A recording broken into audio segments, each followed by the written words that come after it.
Hello, আমি মাকসুম আলম খান। আমি journalism, media and communication ডিপার্টমেন্টের ১১তম ব্যাচের স্টুডেন্ট।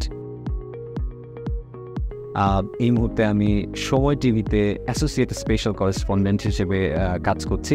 ক্যাম্পাসের যে বিষয়টি বলতে চাই সেটা হচ্ছে আমরা যখন আমাদের স্টুডেন্ট লাইফটা শুরু করি বা এরপরে যতদিন পড়াশোনা করেছি, আমরা আসলে যেহেতু সিটি ক্যাম্পাস যেটা সেখানে পড়াশোনা করেছি, ওখানে ছোট পরিসর ছিল, ছোট জায়গার মধ্যে আমাদের পড়াশোনা করতে হয়েছে।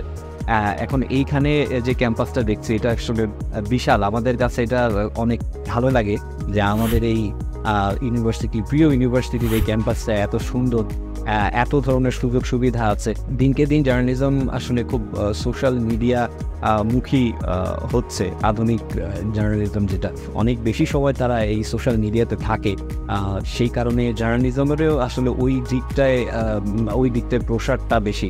একই সঙ্গে দেখা যাচ্ছে যে আগে আমরা বিভিন্ন অ্যাসাইনমেন্টে গেলে ক্যামেরা পার্সন বা অন্যান্য ইকুইপমেন্টের জন্য আলাদা আলাদা মানুষকে লাগতো। এখন সেই জায়গাটাও কমে এসেছে। রাস্তায় কোনো কিছু একটা ঘটছে, মানুষ পকেটে থাকা যে মোবাইলটা সেই সবসময় যেহেতু থাকে সেটা বের করে সেখান থেকে ভিডিও করছে বা সেইগুলো কালেক্ট করে সেগুলো দেখা যাচ্ছে টেলিভিশন বা ডিজিটাল প্ল্যাটফর্মে অনেক হচ্ছে। অর্থাৎ যেটাকে আমরা বলছি মোবাইল জার্নালিজম বা মোজো, যেটার উপরে আমাদের এই ড্যাফোডিল ইউনিভার্সিটির এই journalism, media and communication department এখন অনেক বেশি গুরুত্ব দিচ্ছে বলে আমি জানি।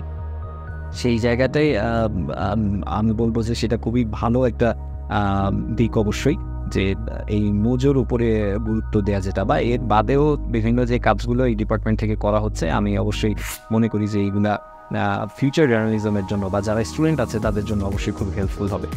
Office of the alumni affairs খুবই ভালো কাজ করছে। তারা শুধু দেশেই না, গ্লোবালি যে অ্যালামনাইদের নিয়ে কাজ করছে বা সবাইকে অ্যালামনাইদের যে এক ছাতার নিচে নিয়ে আসার যে চেষ্টাটা, এটা অবশ্যই ভালো। তো যখনই ড্যাফোডিল ইউনিভার্সিটি ভালো হয় বা ড্যাফোডিল ইউনিভার্সিটির কোনো সুনাম দেখা যায়, ভালো কিছু দেখা যায়, তখন সবারই একটা ভালো লাগা কাজ করে। এই কারণে আমি তাদেরকে সাধুবাদ জানাতে চাই। ড্যাফোডিল ইন্টারন্যাশনাল ইউনিভার্সিটি যেভাবে গ্রো করছে, বাইরে যেভাবে সুনাম শুনি, চারিদিকে মানুষের কাছে যেভাবে শুনি, তাতে করে এক্স স্টুডেন্ট হিসেবে বা অ্যালামনাই হিসেবে খুবই ভালো লাগা কাজ করে। বা যেভাবে এগিয়ে যাচ্ছে সেটা আসলে আরও ভালো হবে। তো ওয়েল উইশ থাকছে আসলে ড্যাফোডিলের জন্য।